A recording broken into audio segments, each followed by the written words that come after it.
medical college গোৱালপাৰাবাসী যথেষ্ট আশা কৰিছে হয় আমি গোৱালপাৰাত মেডিকেল কলেজ এখন কৰাৰ প্ৰস্তাৱ এই বছৰৰ বাজেটত আছিলে মাটিখিনি মই নিজে চাই গ'লোঁ অলপমান মাটি একুৱায়াৰ কৰিব লাগিব যাতে 4 লেন হাইৱেৰ লগত মেডিকেল কলেজখন কানেক্ট কৰিব পাৰি সকলো ঠিকে ঠাকে থাকিলে এই বছৰ মানে 2025-26 নিৰ্বাচনৰ আগতে গোৱালপাৰা মেডিকেল কলেজখনৰ কাম আৰম্ভ কৰাৰ বাবে আমি চেষ্টা কৰিম মাটি ইয়াতে হ'ব কিন্তু মাটিটো অকণমান 80 বিঘা মাটি আছে আৰু ৰাইজৰ পৰা 20 বিঘা ল'ব লাগিব ক্ষতিপূৰণ দিয়ে লোৱা হ'ব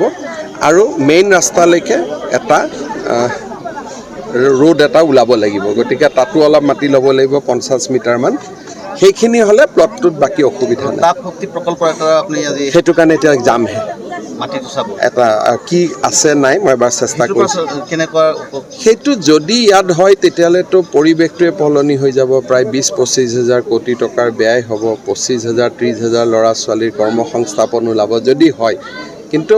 কৰা ইমান সহজ নহয় 20,000 কোটি টকা পোৱাটো সহজ নহয় কিন্তু অন্ততঃ মই চাই যাওঁ মূৰত তাৰপৰা স্যাৰ ফলাফলটো কেনেকুৱা এতিয়া ফলাফল এইটোৱে হ'ব না যদি সেইটো কৰিব পাৰোঁ তেতিয়াহ'লেতো গোৱালপাৰা জিলাৰ পৰিৱেশটোৱে সলনি হৈ যাব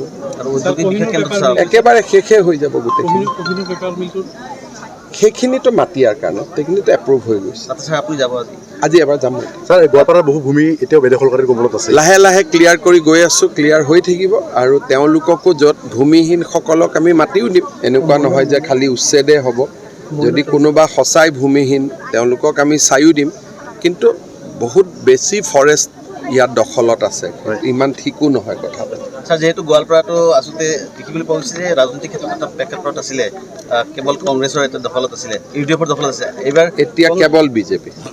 সংখ্যালঘু অধ্যুষিত এলেকা ধৰক জলেশ্বৰত ভাল হৈছে আপোনালোকৰ আমাৰ জলেশ্বৰত ভাল হৈছে আৰু সংখ্যালঘু ৰাইজে এইবাৰ আমি আশা কৰোঁ যে আমি পশ্চিম গোৱালপাৰাও জিকিম পূব গোৱালপাৰা জিকিমই জলেশ্বৰতো আমি ভাল ফাইট দিম 90% ভোটাৰ থকা জলেশ্বৰত আপোনালোকে ভাল ফাইট দিম কাৰণ এইবাৰ পদুম ফুলিছে তাতে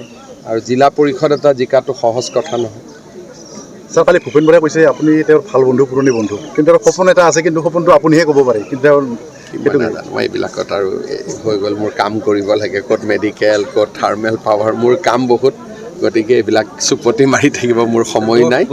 কি হ'ব ছাৰ 10 ছেপ্টেম্বৰত যি হ'ব হ'ব ছাৰ গোৱালপাৰা জিলাখন খেতি মানে খেতি প্ৰধান এখন জিলা হয় ইয়াত প্ৰতিটো মুহূৰ্ততে বনৰীয়া হাতীয়ে খেতিয়কসকলৰ ইয়াৰ কাৰণে বহুত জেগাত বহুত প্ৰয়োগ হৈছে ছ'লাৰ ফেন্সিঙো কৰা হৈছে আৰু কিছু নেপিয়াৰো গ্ৰাছ ৰুব লাগিব আমি পৰিকল্পনা কৰি আছোঁ হাতী ওলাই আহে খাদ্যৰ কাৰণে যদি আমি হাতীৰ খাদ্যৰ ব্যৱস্থা কৰিব পাৰোঁ তেতিয়াহ'লে তেওঁলোকে হাতী মানুহৰ সংঘাতটো নহয়গৈ সেইকাৰণে আমি অলপ ব্যৱস্থা চিন্তা কৰি আছোঁ 2-এটা জেগাত সফলো হৈছোঁ নগাঁও জিলাত আমি নেপিয়াৰ গাছ ইয়াত বহুত বেছি ভালকৈ ৰুব লাগিব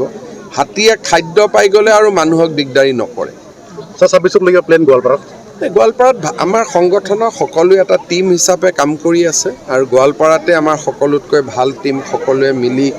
খুব ধুনীয়াকৈ কষ্ট কৰি আছে গতিকে মই ভাবোঁ বহুত ভাল ৰিজাল্ট হ'ব আৰু জিলাখনৰ উন্নতি হ'ব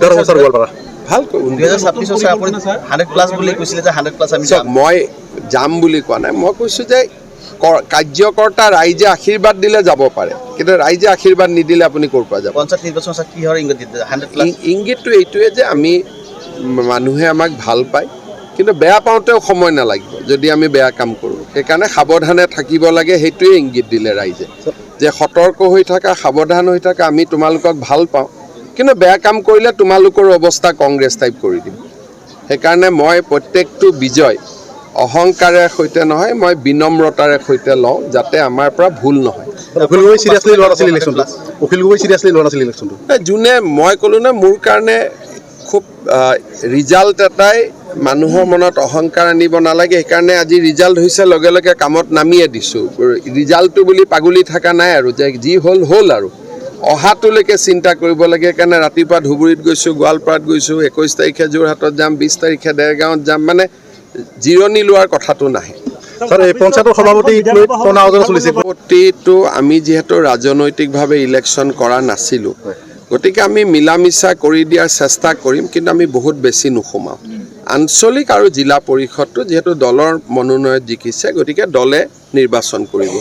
কিন্তু সদস্যসকল যিহেতু নিজৰভাৱে জিকিছে আমি কম যে তহঁতি মিলা মিছা কৰিলে অমুকত পাত তমুকত পাত কিন্তু নামানিলে আমি তাত বহুত বেছি নুসুমাম অপ্ৰিয় হ'লেও সত্য ছাৰ এটা দৰদাম চলিছে তেওঁলোকৰ মাজত নাই যোনে কৰক কিন্তু তেওঁলোকৰ সেই এংগলটোত আমি বৰ বেছি সোমাব খোজা নাই আগতো সোমোৱা নাই এতিয়াও আমি নোসোমাওঁ সেইটোৰ পৰা আমি নিজক দূৰত ৰাখিম ছাৰ যিটো পৰিৱেশ দেখিছে দুৰ্নীতি যেনিবা বেছি হ'ব সেনেকুৱা এটা ইমান সহজ নহ'ব দুৰ্নীতি কৰাৰ কাৰণ প্ৰশাসন টান হৈ আহিছে ধৰক আগতে PMY দুৰ্নীতি কৰিছিল ঘৰ দিম বুলি এতিয়া নোৱাৰা হৈ গ'ল গতিকে কথা বাৰ্তাবিলাক বেলেগ বেলেগ হৈ আহি আছে যোনে টকা খৰচ কৰি জিকিছে লাষ্টত সি দুখ আৰু কষ্ট পাব টকাকেইটা ঘূৰাই দিব নোৱাৰিব মেজিক কি আছোতে আপোনালোকৰ সংখ্যালঘু এইটোৱেই ক'লো নে আমি যে দিনে ৰাতিয়ে কষ্ট কৰি থাকোঁ সেইটোৱে মেজিক মফচলীয়া সাংবাদিকসকলক লৈ আপোনালোকৰ চিন্তা কৰিম দিয়ক আপোনালোকৰ লগতো কথা পাতিম এদিন ঠিক আছে থেংক ইউ